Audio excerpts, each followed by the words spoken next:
Welcome to today's Gypsy Jazz Bootcamp. It is Minor Swing. It's Django's 1949 solo. His Rome session, apparently it was recorded in January and February, approximately. So this is a really beautiful solo. I love teaching the solo and playing the solo. I've gotten a lot of great ideas and licks from it, and I want to share some of those with you. But today's tutorial is really just trying to play the solo note for note along with Django, and how I like to go about learning it and also practicing it, which is very important because it's pretty tricky with the timing. I recently made a ukulele video, and there's been a request for the guitar version of it, using the metronome, the talk-in metronome, and kind of walking through the phrasing. So let's get started. So I do want to say that this video will be just the first chorus of the solo. I'll break it down and I'll walk you through it, and we'll play along with the metronome. If you do like this video, I encourage you to check out my Patreon page, where I will post a full video every other chorus. There's 5 choruses in this one, and I'll post videos for each chorus, breaking it down for you and walking you through it. So let's go ahead and get started on the first part of the solo here. There are some pickup notes on the and 2, and it's an A melodic minor scale, which I'll get into later with the Patreon page. We're right here on the 9th fret, and we're in this kind of A minor position. Okay, and at this point, of course, I'm assuming you know the chords, so I'll kind of walk you through it quickly, mainly just the solo. We have this ascending scale to A melodic minor, 1, 2. Okay, and now it's E, F sharp, G sharp, A, B to C. Okay, on the and 2, that's the tricky part. So when we're counting on it, we want to go 1, 2. Okay, it's kind of really pushes you to beat 1, the downbeat. Okay, and again, I'm just in this A minor triad position on the up here. Okay, so here we go again. Also, I'm starting on the upstroke. My general picking rule is if it's on the beat, I'm going downstroke, and if it's on the offbeat, I'm going upstroke. So this is on the upbeat, so it's 1, 2. Okay, so that's again how I like to go, 1, 2. Okay, so let's go on to the next part of the lick. It's an A minor arpeggio, and it actually has this nice add 9 sound. And that was right on the downbeat. 1 and 2 and 3, oh let 4. 1 and 2 and 3, oh let 4 and 1. Let's do that much. 1, 2, 3, 4. 2, 3, 4. Okay, and I would just do this a lot. I mean, just to kind of give you an idea of what I like to do. I might move it down to E minor, D minor. And these become really great licks. You can move them all around. You can superimpose them, if you know what I'm talking about. Meaning you might see it on A minor, but you're really on a D9 chord. Okay, or D minor, you're on a G7 chord. There's always so many, or F6 for that matter. There's so many different functions, and we'll talk more about that in future videos about superimposing licks over different chords. Okay, let's piece that much together. We'll use a talking metronome in a second. I know you're dying to hear me use a talking metronome and do that with me. So, here we go. Just so far we have this 1, 2. 2, 3, 4, 1, 2. Okay, and that, by the way, there's a slur here on the 3. 3, oh, let 4, and 1. 3, oh, and that means you only strike it once, and you hammer and pull off as a triplet. So it's 3, oh, let 4. 1, 2. 1, 2. 1, 2. 1, 2. Okay. So here it is in context again, just one more time before we move on. 1, 2. Okay. Now we're on beat 1 and we're on the next measure here. This is now an ascending A minor triad. We're still on the first chord, A minor. Remember, we started on the pickup measure before, on the turnaround basically, before the first measure of the solo, which would be measure 1 if you're thinking of the 16 bar chorus. But now here's our ascending A minor arpeggio. Okay, just right up the arpeggio. Some guys might prefer to do sweep picking, but I'm just doing my alternate picking. So I'm going down, up, down, up, down. Okay, and that's just A minor. Now I'm going to shift here to this G note, which is kind of like an A minor 7, but he's really prepping that D minor. And then he goes to E, back to G, and then E, okay? And then G, so it's like this. And then we want to get to that F, which is the third of the D minor, beautifully targeting. So again, that arpeggio sounds like this. Okay, and there's that shift there, if you notice, on the 10th fret here, right here. And this is all subjective, this fingering, it's all how I like to do it. Let's do that much, okay? From the top.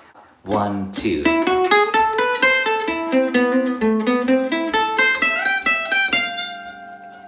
Okay, let's try that again slower. 1, 2.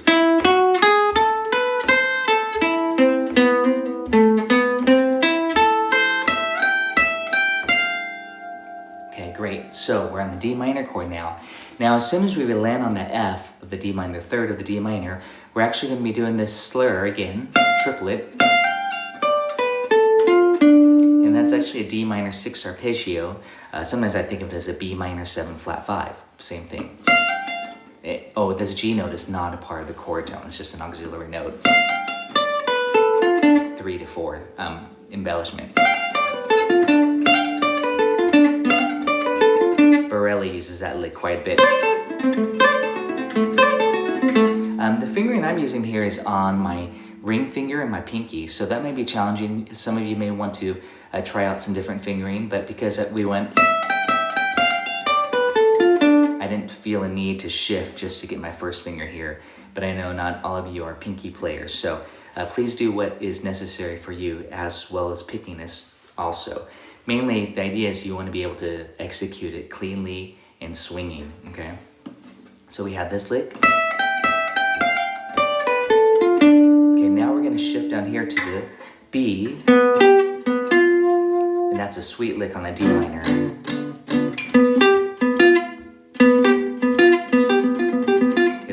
Great lick again on G7. We'll talk about how to extract these licks and use them into some improvisations later. But for now, again, we're learning his solo note for note. And now it's right on beat 1. So it's 1 and 3. 1 and 3. Get that syncopation. 1, 2, 3, 4. Notice I'm picking closer to the bridge to make it kind of bite a little bit more. Okay, so now let's piece that much together. 1, 2, 3, 4, 1, 2.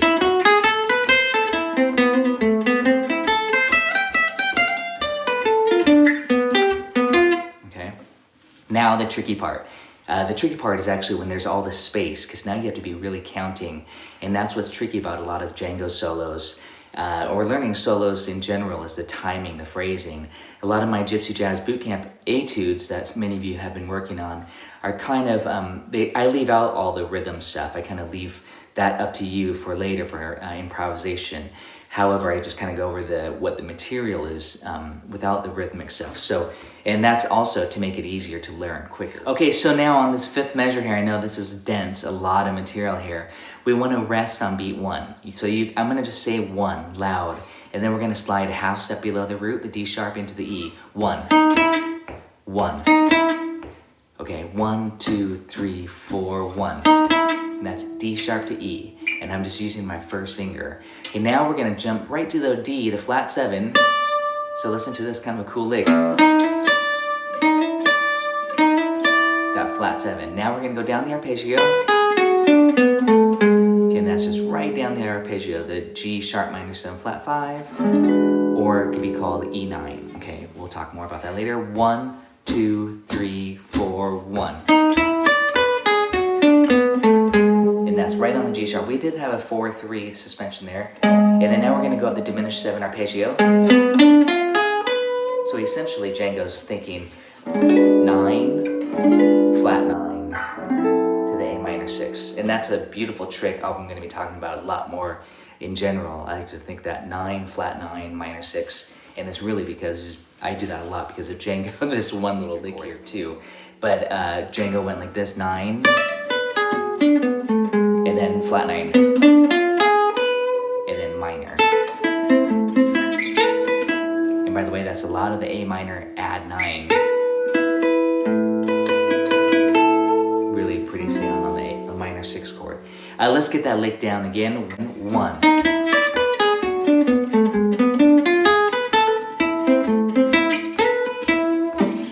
Okay, let's move on. Now the hard part is, you thought that was hard. Now the hard part, we got to do a lot of counting. This part's all about space. We're on D minor, 1, 2.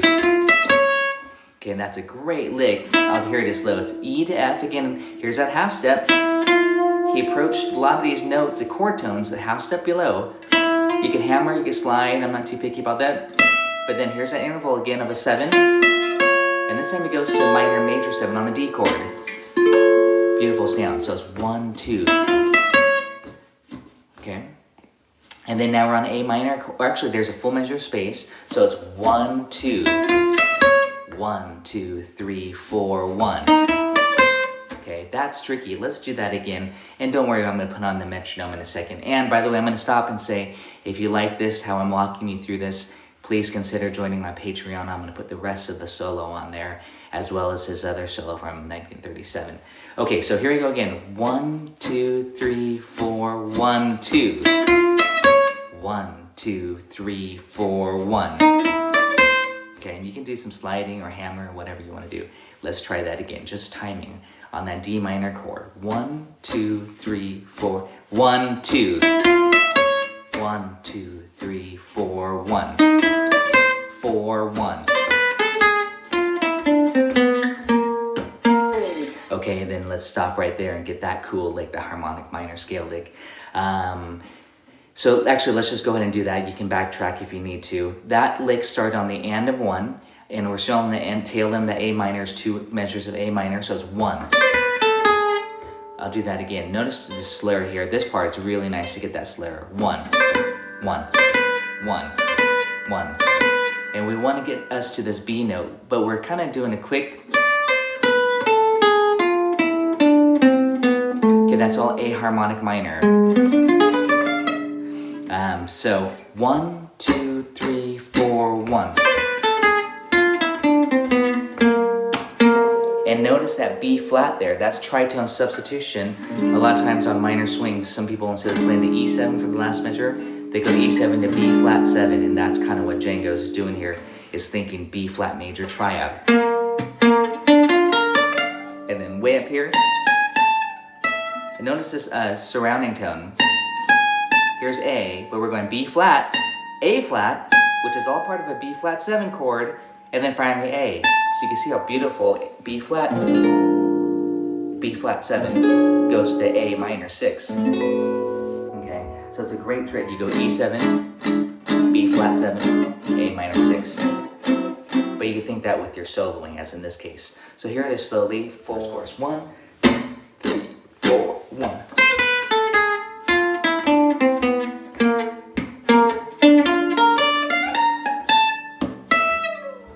And there we go, that's the end of the first chorus. Let's go ahead and get the metronome out. I'm using what's called the Pro Metronome. I'll load it up and show it to you. It's free, I love this app, Pro Metronome. And I'm gonna have it at about 100. Take it nice and slow.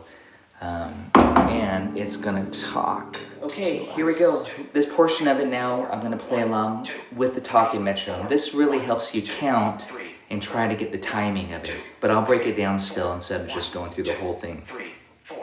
Here's the first phrase, A minor into the D minor phrase. Measure 1, through 4. 1, 2.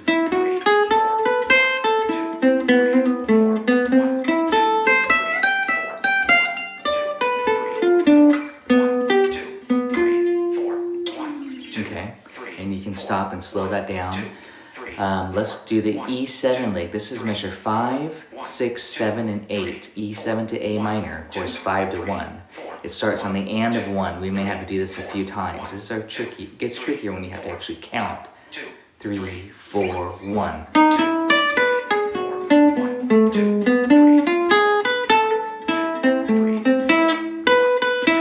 Okay, and that was it. 9. Let's do that one again. That was pretty good, but let's do it again. 1.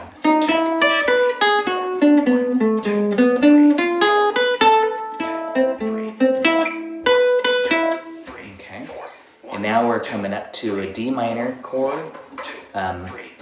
This is actually now measure 9. This is a 16 bar form. It's very important that you know that. This one starts on the and of 2. This is where it gets tricky, so really pay attention to the metronome. 1, 2. 1.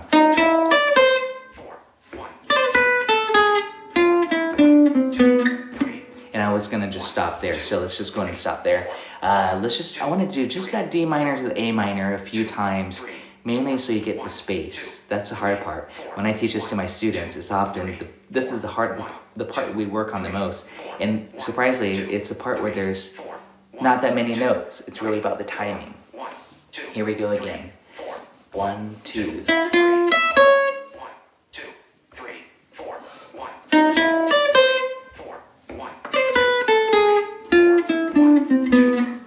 Okay, let's do that again. You get the feel of it? 1, 2, 3, 4, 1, 2. 1, 4, 1.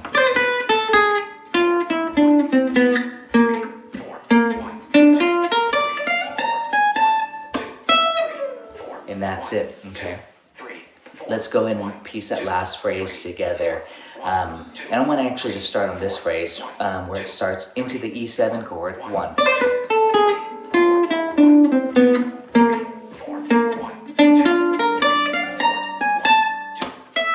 Okay, let's do that again. It starts on the end of 1. There's that quick little slur, 16th note slur.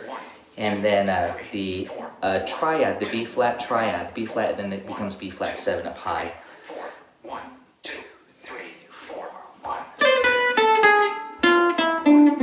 B flat. 4, 1. And that's the end of the measure, the whole first chorus. Okay, guys, I'm going to stop it here. And at this time want to say I hope you consider joining my Patreon page if you like what I'm doing here. I'm going to go ahead and post the rest of this solo, and I'm going to do it chorus by chorus because, as you can see, it takes about 20 minutes just to walk through one chorus at a time. But I hope this really helps you. And also you'll find the 1937 solo for both the guitar and ukulele. That's my goal right now, is just to get the minor swing materials out there, because minor swing, I feel, is the most important song for any gypsy jazz enthusiast and student to study and learn and get licks and phrasing down. So the best thing you could do is go straight to Django and, you know, get his ideas, especially with some of the beautiful phrasing and timing things. So thanks, guys. We'll see you next time at Gypsy Jazz Bootcamp. 1, 2, 3, 4.